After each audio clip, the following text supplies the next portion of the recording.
Hello, Babylon Kino. I'm Bill Van Ryn. I'm Sam Panico. You'll never forget tonight because Messiah of Evil is just one of our favorite films. AC Nicholas rang us up earlier today and said, "Hey guys, it's kind of like a last minute thing. We're showing Messiah of Evil this weekend. Could you do something for it?" And we were like, "Are you kidding?"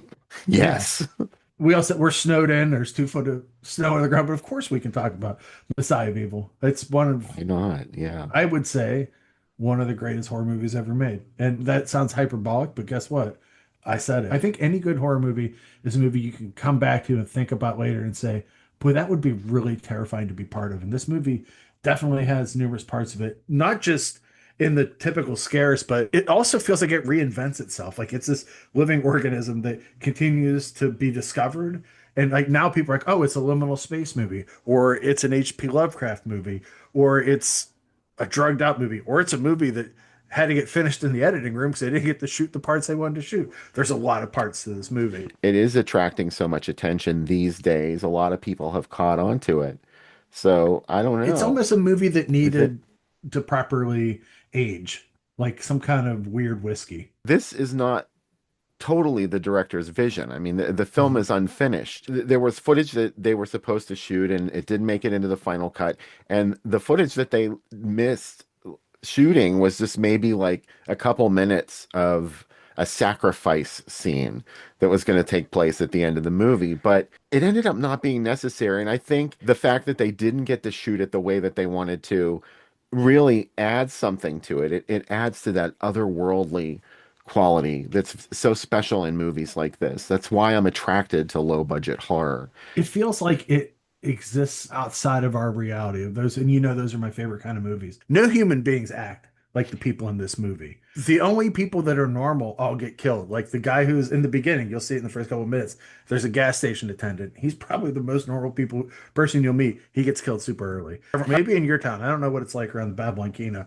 People don't show up and just eat rats while they're giving you a ride somewhere. Aristocratic Duke-like characters don't show up with 2 girlfriends out of nowhere and want to hang out with you. Like these characters are all very strange. And that's why it's wonderful. It's like I love the fact that reality sucks. Especially we know reality sucks. Like you're living it. It's not good. This movie, despite it taking place during a blood moon and sacrifices and people bleeding out their eyes, this is a better reality. And I want to live in this world where nothing makes sense. It goes back to what I always preach. Like the difference between an art house movie and a grindhouse movie is where it's playing. Like you could watch this in a very fancy cinema surrounded by people in tuxedos. It would be a different experience for you. But this fits into either of those places. It's also the end of the new Hollywood when people can make these deeply personal movies before Jaws made block and Star Wars started turning blockbusters. And speaking of those kind of movies, the people who created it ended up working on those blockbusters afterwards, Yeah. before and after American Graffiti and Howard the Duck we won't count and Temple of Doom. I think if you see this movie, as a kid, I was always like, why is Temple of Doom so weird? Well, the people that wrote that wrote this. So this will kind of it'll make a little more sense in your head. I love movies that take place in coastal towns where something bad's happened and we can't put our finger on it. So like this movie exists in the same world as Halloween 3, Dead and Buried, Lamora. They're all like Yeah. these little places dot the map. They're all in the same area. And it's just like something is off. We've all passed through a town. Maybe the Babylon Kino's in that town. I don't know. I haven't been there yet. And isn't one of the houses in this very, very famous? Yeah, it was used in the film Mildred Pierce. The outside of the house is very recognizable because Hmm. there was this lattice work that went around the foundation of the house. In the early 80s, I think it was 1983, there was a series of bad storms that destabilized that entire area in Malibu. The local news crew was filming a story about houses just like that were, situated on the coast and they were being damaged by the storms. And while the news crew was filming, the house fell into the sea. And that's the end of it. Isn't that a great story, though? It's amazing. It's crazy that the cameras were running. It was like waiting till the cameras were there. Yeah. It's so dramatic from being in a Joan movie. There's a grocery store scene in this, in a Ralph's grocery store. Have you ever dropped acid in a grocery store and you think everybody's following you, and eventually they are. This movie will bring that to you. Also, have you been the only? Are you the only person in the Babylon Kino now? And you're like, oh my gosh, like suddenly the crowd's filling in behind me, and I feel like my life's in danger. Don't drop It acid, could please. happen right where you are. I say this: don't do drugs before this movie. After, Well, do a it's too lot. late. I mean, they're sitting there. They've done the drugs already. So even though this movie was unfinished, the distributor picked it up, re-edited it, and just made this, which is what you're going to watch tonight. There is no other version of the movie. This is the only thing that exists. It was filmed in 1971 and it sat around for a couple years. I think it played a film festival in 73. It didn't appear on a screen until December 1974.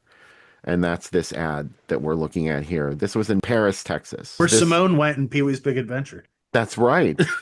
She could have gone to see Messiah of Evil. You I never always thought she know. went to Paris. I never realized she only went to Paris, This Texas. was a very striking ad campaign, you must admit. I love the title Messiah of Evil. It's the right title. Do you know what I mean? It's just like, wow, that conjures like, what is that about? And it makes you want to Yeah, see it.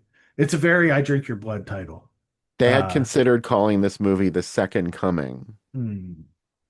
Let that one sink in for a minute. So it played theaters for a couple years, 74 and 75. It just sort of went away for a little while.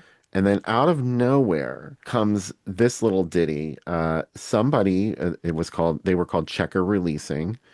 I Mhm. don't know the guy's name who ran it, but he decided, hey, we're going to call this Return of the Living Dead. And we're just going to put it out as if it's a sequel to Night of the Living Dead. And we're just going to steal their ad and their lettering. While we're at it, why don't we steal the tagline from George Romero's sequel that isn't even out in the United States yet? If you see this ad and you think, I heard George Romero's making a new Night of the Living Dead, this could be it. Like, there's nothing in here that Right. says it isn't. So, of course, Romero and Richard Rubinstein would not let something like this stand. They found out about it, I think, when the film got to Chicago or Detroit, one of the two. And they put a stop to it and they made them change the title to this Oh, Revenge of the Screaming Dead. not as good of a title as Messiah of Evil. Title But has been changed due to a federal court order. So, yeah, Revenge of the Screaming Dead was one of the alternate titles. The other one was this, Night of the oh, Damned, wow. which I love. Hmm. There's so much to love about this movie. That starts today button one, two, a horror classic already. They knew that in the future people would be gathering at the Babylon Kino to see a horror classic. They're like, let's use our future tech to Yeah, do this. prepare to scream, although no one's going to hear you. No. Oh, this is my favorite. This is my favorite version of it.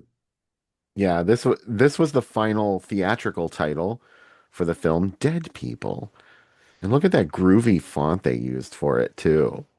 Oh, It's kind of Saturday morning cartoons, isn't it? it is, and it's like, oh, this is Albert. He's fun. We don't get to meet. I wish they made like ads for other dead people in the movie, and like this is the movie audience. They come to see the show. They're just one of the dead Well, he people. is one of the more striking dead people in the movie, Yeah, but also I think he's the only one that has an actual name yeah. because he tells Yeah. Anitra Ford his name. But the other dead people, we really don't know their names. They're just dead people. The dead people. It had other names too on home video, like Oh, really? what are some of the other crazy ones? Like Oh boy. Deep Swamp. There's no swamp in this movie. It's on a beach. I know. Bloodbusters. There was like a crazy release as Bloodbusters, and it had this like giant monster. I love that most of the extras in this movie were NASA scientists because wasn't there shutdowns at NASA at the time? Like some people got laid off and were looking for something to Yeah. do. Yeah, nobody was working, so they were like, "Hey, you want to come be in a movie called Messiah of Evil?" Or whatever they were saying it was called. Blood Moon was another one. I think And Royal Dan was probably what would you say the most recognizable part of this cast? either him or Alicia Cook Jr., Yeah. but probably Royal Dano, yeah. Or a famous filmmaker who gets killed in the first 30 seconds. Yeah, So the watch guy out that you're for going to see running down the street at the very beginning of this movie, that's Walter Hill. the Yeah. director of The Warriors, Need I Go On, creator of Alien, Yeah. co-creator. Joy Bang, I'm annoyed by her because she apparently hates being associated with this movie. Like she gave one interview for an old DVD that Code Red put out. She was like, "Well, why would you want to put that movie out again? That was so terrible." She had nothing good to say about it, and she even went so far as to say that her co-stars gave bad performances. Oh my So gosh. that was not very nice, but whatever. I still love her. Joy Bang was housemates with Linda Gillen from Terror House at this time, and Linda actually auditioned for Joy Bang's part in this movie, and they gave it to her.